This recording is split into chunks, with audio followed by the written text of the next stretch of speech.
وَجَعَلْنَا مِنَ الْمَاءِ كُلَّ شَيْءٍ حَيٍّ أَفَلَا يُؤْمِنُونَ। আল্লাহ বললেন পানি থেকে গোটা বিশ্বের সব আমি বানালাম।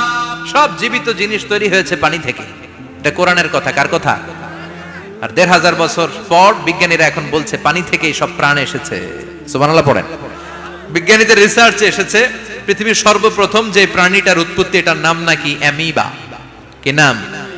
It's a very small unicellular organism in the world. এককোষী শৈবাল অ্যামিবা এসেছে পানি থেকে, ওদের কথা। তারপরে এসেছে জুপ্লাঙ্কটন, ফাইটোপ্লাঙ্কটন, ব্যাকটেরিয়া প্লাঙ্কটন, একটার পর একটা ডেভেলপ করেছে, সব এসেছে পানি থেকে। পানি নাই তো কিচ্ছু নাই। পানি হচ্ছে প্রাণের ব্লুপ্রিন্ট। চিল্লায় বলেন ঠিক কিনা? পানির মধ্যে সব প্রাণের অস্তিত্ব রেখে দিয়েছে কে? আবার ফলের মধ্যে আল্লাহ পানি দিয়ে বললেন আন্না সাবাবনাল মাআ সাব্বা। যেখানে যতটুকু পানির দরকার, রসের দরকার, সব রস দিল কে? ক্ষীরার ভিতরে পানি আছে না নাই? কলার ভিতরে, আপেলের ভিতরে, তরমুজ তো পুরাই পানি। কথাগণ, ডাবের ভিতরে কে দিল? নাকি আমনে বানাইছেন? কেউ বানাতে পারে? এই পানিগুলো দিল কে? আবার আল্লাহ বললেন মারাজাল বাহরাইনি ইয়ালতাকিয়ানি বাইনাহুমা বারযাখুল লা ইয়াবগিয়ান ফাবিআইয়ি আলাই রাব্বিকুমা তুকাযযিবান। দুই দিকে সাগর বয়ে যায়, একদিকে লোনা পানি, একদিকে মিঠা পানি, একসাথে সাগরটা বয়ে যায়, কিন্তু মাঝখানে এমন ব্লকেজ, একটার পানি আরেকটার সাথে মিশে না, আটকায় রাখলো কে? দেখছেন আপনারা কোথাও এটা? কই দেখছিলেন?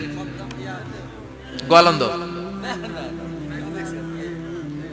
বুড়িগঙ্গার এখানে একসাথে পানি বয়ে যায়, এই জায়গায় পানি এই জায়গায় পানি মিলে না,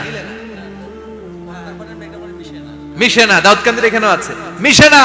এর কারণ এই পাশের পানি, এটা ডেনসিটি হাই, বেশি ঘন, এটা ডেনসিটি লো, এটা পাতলা, এটা টেম্পারেচার হাই, এটা টেম্পারেচার কম, এটা লবণ বেশি, এটা লবণ কম, দুইটা দুই পানি একসাথে বয়ে যায়, একটার সাথে আরেকটা মিশে না। এই কারিগরটা কে? চিল্লায় বলতে হবে কে? সেজন্য আল্লাহ বললেন গোলাম পানি দিয়ে আমি বানালাম, পানি ছাড়া বাঁচবি না। এজন্য সব জায়গায় পানির ব্যবস্থা করে দিয়েছে কে? আবার বেশি পানি হলেও মরার ব্যবস্থা আছে না নাই? সাইয়েদনা নূহ আলাইহিস সালামের কওমকে বন্যা দিয়ে ধ্বংস করেছে কে? এজন্য পানি চাইবো কার কাছে? কথা কন। আল্লাহ মেঘ দে পানি দে ছায়া দে রে তুই, আল্লাহ মেঘ দে। সবাই পড়েন না? আল্লাহ মেঘ দে পানি দে ছায়া দে রে তুই, আল্লাহ মেঘ দে। দেয়ার মালিক একজন, তিনি কে? চাইতে হবে কার কাছে? সব ক্ষমতার মালিক কে? নাকি আমরা? আমরা ক্ষমতার মালিক। আর জীবনে কোনোদিন বলবেন মানুষ সকল ক্ষমতার উৎস, এই কথা কোনোদিন বলা যাবে? সকল ক্ষমতার একচ্ছত্র নিরঙ্কুশ মালিকানা একজনের, চিৎকার করে বলতে হবে তিনি কে?